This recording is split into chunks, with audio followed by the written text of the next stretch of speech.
ഇന്ന് നമ്മൾ PSCക്ക് ചോദിക്കാവുന്ന കുറേ ക്വസ്റ്റ്യൻസാണ് ഇവിടെ പറയാൻ പോകുന്നത്. ഇന്ത്യയിലെ ആദ്യത്തെ ഇക്കോ ടൂറിസം കേന്ദ്രം ഏതാണ്?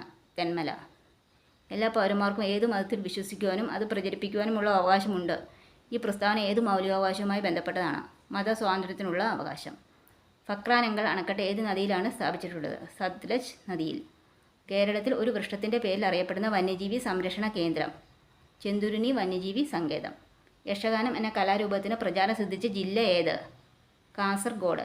കുളച്ചിൽ യുദ്ധത്തിൽ ഡച്ചുകാരെ പരാജയപ്പെടുത്തിയ തിരുവിതാംകൂർ ഭരണാധികാരി ആരായിരുന്നു? മാർത്താണ്ഡവർമ്മ.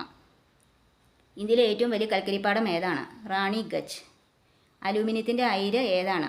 ബോക്സൈറ്റ്. ഇന്ത്യയിലെ ഏറ്റവും ഉയരം കൂടിയ കൊടുമുടിയായ ഗോഡ്ബി നാസ്റ്റിൻ ചുവടെ സൂചിപ്പിക്കുന്നത് ഏത് പർവ്വതനിരയിലാണ് സ്ഥിതി ചെയ്യുന്നത്? ഹിമാദ്രി. സിന്ധു നദിയുടെ പോഷക നദി ഏത്? സത്ലജ്. ഇന്ത്യയുമായി അതിർത്തി പങ്കിടുന്ന ഏറ്റവും വലിയ രാജ്യം ഏതാണ്? ചൈന. ഇന്ത്യയിൽ ഏറ്റവും കൂടുതൽ കടൽത്തീരമുള്ള സംസ്ഥാനം ഏതാണ്? ഗുജറാത്ത്. ഏറ്റവും കൂടുതൽ അണക്കെട്ടുകളുള്ള കേരളത്തിലെ നദി ഏത്? പെരിയാർ. ഇന്ത്യൻ നവോത്ഥാനത്തിൻ്റെ പിതാവ് എന്ന് വിശേഷിക്കപ്പെടുന്നത് ആരെയാണ്? രാജാറാം മോഹൻ റോയ്. നിസ്സഹകരണ സമരം നിർത്തിവെക്കാൻ ഗാന്ധിജിയെ പ്രേരിപ്പിച്ച സാഹചര്യം എന്തായിരുന്നു? ചൗരി ചൗര സംഭവം.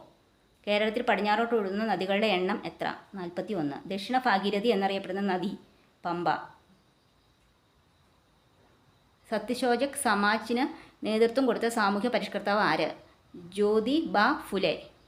ദേശീയ സ്വാതന്ത്ര്യ സമരകാലത്ത് വന്ദേമാതരം എന്ന പത്രത്തിന് നേതൃത്വം നൽകിയത് ആര്?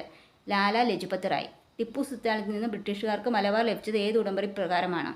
1792 ശ്രീരംഗപട്ടണം ഉടമ്പടി. ഇന്ത്യൻ സ്വാതന്ത്ര്യ സമരവുമായി ബന്ധപ്പെട്ട് ഗാന്ധിജിയുടെ നേതൃത്വം നടന്ന ആദ്യ ദേശീയ പ്രക്ഷോഭം ഏത്? സിവിൽ നിയമലംഘന സമരം. 1.25 കോടി മലയാളികൾ എന്ന ഗ്രന്ഥം രചിച്ചത് ആര്? EMS. ഭരണഘടനയുടെ ഏത് ഭാഗത്താണ് മൗലിക കർത്തവ്യങ്ങളെക്കുറിച്ച് പ്രതിപാദിക്കുന്നത്? 4A.